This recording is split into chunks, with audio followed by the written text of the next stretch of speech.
press the bell icon on the YouTube app and never miss. सभी को जय हिंद दोस्तों, आप सभी का हार्दिक स्वागत है जय हिंद रिएक्शंस पे। तो आज की लेटेस्ट और इंटरेस्टिंग वीडियो में आप देखेंगे मशहूर और हम सबकी चहेती पत्रकार आरजू कासमी जी को।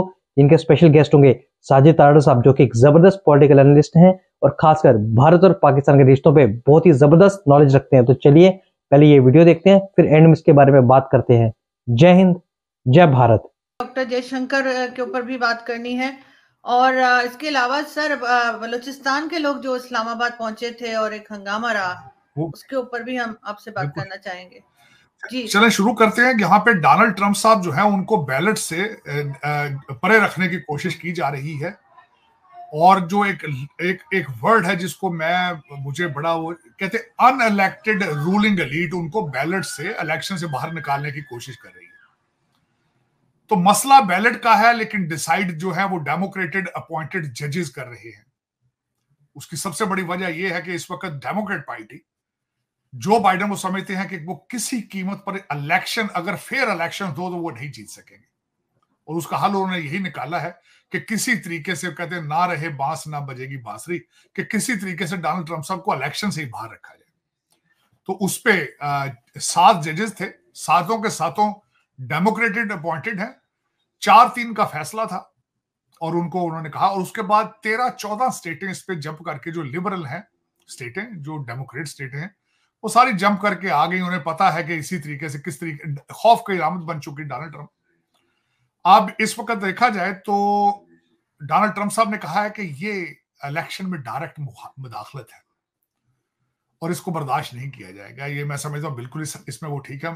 थोड़ा सा मैं ये बताना चाहूंगा कि ये 14th अमेंडमेंट का सहारा लिया जा रहा है। उसका सेक्शन 3 है जो कि 1919 में सिविल वॉर के बाद उसमें ऐड किया गया था।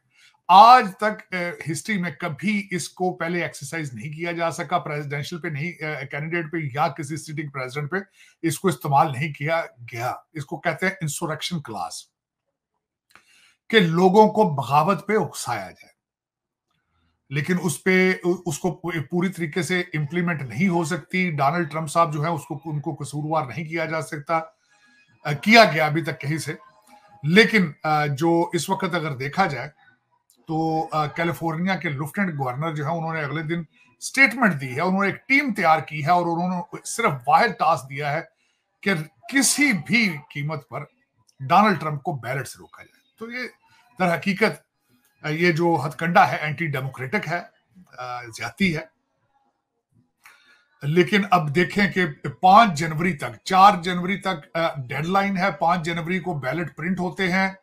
5 मार्च को प्राइमरी के इलेक्शन होंगे, 5 मार्च को। तो उससे पहले ये सारा कुछ मसला जो है अगर ठीक ना हुआ तो फिर जो डेमोक्रेसी है, जमहूरियत, उसकी 250 साल की हिस्ट्री है, फिर वो जमहूरियत जो है आपको किताबों में ही मिलेगी। उसके बाद आपको कहीं से देखने को नजर नहीं आएगी। वैसे इस वक्त आ रहा था कि इस वक्त जो है अमेरिका की डेमोक्रेसी के क्या हालात हैं इस वक्त, अगर देखा जाए तो और बल्कि मैं तो इसमें मेरा इसमें पॉइंट ऑफ व्यू है वो भी बताना चाहूंगा कि देखें किस तरीके से इसको, ये पॉलिटिकल मैटर ये है, इसको किस तरीके से सियासत को डिरेल किया जा रहा है।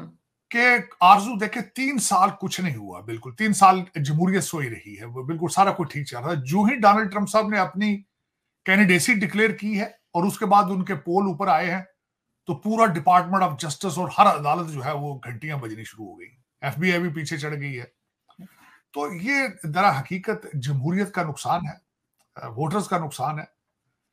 अब देखें ये ऊंट जो है वो कौन सी करवट बैठता है ये। लेकिन ये है कि इस वक्त अगर ये प्रेसिडेंट देखें, अगर किसी को सियासी इंसान को इस तरह बैलेट से रोकने की कोशिश की गई कानून के जरिए, तो ये मेरा मकसद है फिर आगे इसका प्रेसिडेंट अच्छा नहीं होगा, हर साल ही ऐसे होगा। आज सुबह खैर एक और बात थी कि मुझसे किसी ने कहा कि देखिए जी, डोनाल्ड ट्रंप साहब और इमरान खान दोनों से ऐसे हो रहा है। मैंने कहा ये थोड़ा सा आप गलत एग्जैजुरेट कर रहे हैं। जो इमरान खान साहब आए भी पिछले दरवाजे से थे। 2018 में जहाज भर के जहांगीर तरीन साहब और एजेंसियां लोगों को लेकर आई थी। डोनाल्ड ट्रंप साहब को एजेंसियां नहीं लेकर आई थी, लोग लेकर आए थे, क्योंकि बराक ओबामा से लोग बेजार थे। तो उसकी वजह से डोनाल्ड ट्रंप साहब जीते थे इलेक्शन। उनका डिफरेंस उनसे कंपेयर करना मेरे ख्याल में थोड़ा एग्जैजुरेशन होगी। और दूसरा ये कि डोनाल्ड ट्रंप साहब को उस्मान बुज़दार साहब की मदद हासिल नहीं थी, ये भी बताना होगा। और उनके बैकग्राउंड के अंदर बीवियां तो उनकी 2 थी, पहली को डिवोर्स दे दी उन्होंने, लेकिन उनको पिंकी पीरनी ने शादी करके वजीर आजम नहीं बनाया था। ये दूसरा डिफरेंस है उनके दरमियान। अब आगे जो मैं बात करना चाहूंगा इस वक्त आरजू, जो बड़ी इंपॉर्टेंट है कि डॉक्टर जयशंकर साहब जो है वो रशिया के दौरे पे चले गए। अब मैं उसको कंपेयर करना चाहूंगा कि वो वहां चले गए हैं, हमारे जो हैं हाफिज साहब जो है आसिम मुनीर साहब, वो पता नहीं अमेरिका परमानेंट शिफ्ट तो नहीं हो गए, वो अभी कोई 2 हफ्ते यहीं बैठे हैं। बहुत लंबा दौरा है, बहुत लंबा है सर। मैं तो कब से सोच रही थी कि वापस आएंगे। और लेकिन वॉशिंगटन डीसी में लोग परेशान हैं, जो अमेरिकन है वो ये कहते हैं कि हमारी सिविल एडमिनिस्ट्रेशन एक यूनिफॉर्म बंदे को इस तरह क्यों मिल रही है। ये क्वेश्चन उनका भी लेजिट है। लेकिन आज मैं ये बताना चाहूंगा, खासकर इस पे बात करना चाहूंगा कि डॉक्टर जयशंकर रशिया क्यों गए और हमारे हाफिज आसिम मुनीर साहब यहां क्यों आए और क्या वजह क्या है। इस वक्त उनका यहां आना, उसके पीछे अमेरिका भारत के रिलेशनशिप की भी एक वजह है। मैं ये तो नहीं कहूंगा एग्जैजुरेशन होगी कि वो खत्म हो गए हैं या ज्यादा डैमेज हो गए हैं, लेकिन क्रैक जरूर आया है। अब मैं ये बताना चाहूंगा कि इस वक्त अमेरिका भारत के रिलेशनशिप के अंदर क्या वजूहात हैं जिनकी वजह से ये क्रैक आया और उसका पाकिस्तान फायदा उठा रहा है। वो क्रैक एक ये आया है, एक तो भारत की इकोनॉमी की ग्रोथ 7.8% है, अमेरिका को वो बर्दाश्त नहीं है। दूसरा मैं ये बताना चाहूंगा कि खासकर अमेरिका ये चाहता था कि भारत जो है वो जाके चाइना के गले पड़ जाए, लद्दाख के फ्रंट के ऊपर वहां जाके उनसे झगड़ा शुरू कर दे, वो भी नहीं किया उन्होंने। फिर भारत ने यूक्रेन में खुल के अमेरिका का साथ नहीं दिया, ये भी उनको चुभता है। फिर उसके बाद गाजा के अंदर भी भारत ने अपना स्टैंड अलग से लिया है, वो भी उनको तकलीफ है। रेड सी के अंदर अमेरिका और उसके एलाइज को हूतियों ने और सोमाली पायरेट्स ने घेरे में लेके उनका नाक में दम कर दिया है, वहां बिल्कुल शिपिंग हो ही नहीं। इन्होंने 10 मुल्कों का इत्तेहाद बनाया है जिसमें भारत शामिल नहीं है, ये भी तकलीफ है उनको। तो ये सारी वजूहात की बेस पर, और दूसरा सबसे बड़ी वजह यह है कि वॉशिंगटन डीसी में जो भारतीय लॉबी और डायस्पोरा है उसने अमेरिका को गर्दन से पकड़ा है, वो भी उनको बर्दाश्त नहीं। इन वजूहात पे उन्होंने ये जो पिछले दिनों सिख फॉर जस्टिस और ये सारा ड्रामा बनाया गया भारत की गुडविल को डैमेज करने के लिए, ये रिफ्टें आई दरमियान में। और लेकिन ये कि उसमें फिर आप बैठे, आप बहुत इंटेलिजेंट लोग हैं, पाकिस्तानी बहुत तेज लोग हैं, आपको तो डॉलर की स्मेल आ जाए तो फिर आप उसी वक्त रुक जाते हैं। तो आपने अब थोड़ी सी देखी खिड़की में से रोशनी आ रही है, क्या वजह है, आप जंप मार के अंदर आ गए। आपने यहां आके शोर किया है कि देखें जी, रा ने हमारे घर में घुस के 20 लोगों को मार दिया है, इनको रोकेंगे। उधर से आपने कहा है कि जी दोहा एग्रीमेंट के पठान भाई जो है वो उसकी खिलाफवर्जी कर रहे हैं। फिर उन्होंने कहा है कि आप असला 85 बिलियन का छोड़ा है, पठान भाई जो है वो हमारे पीछे पड़ गए असला लेके, हमें उनसे भी बचाया जाए। हालांकि जब पठान भाई आए थे आपने जश्न मनाए थे, आपने इस्लामाबाद में झंडे लगा दिए तालिबान के, आप चाय पीने चले गए थे काबुल, आपने कहा था भी कैबिनेट हम बनाएंगे, उन्होंने जब कहा ना बाय बाय, फिर आपको पता चला अब तो वो घर में घुस के मार रहे हैं।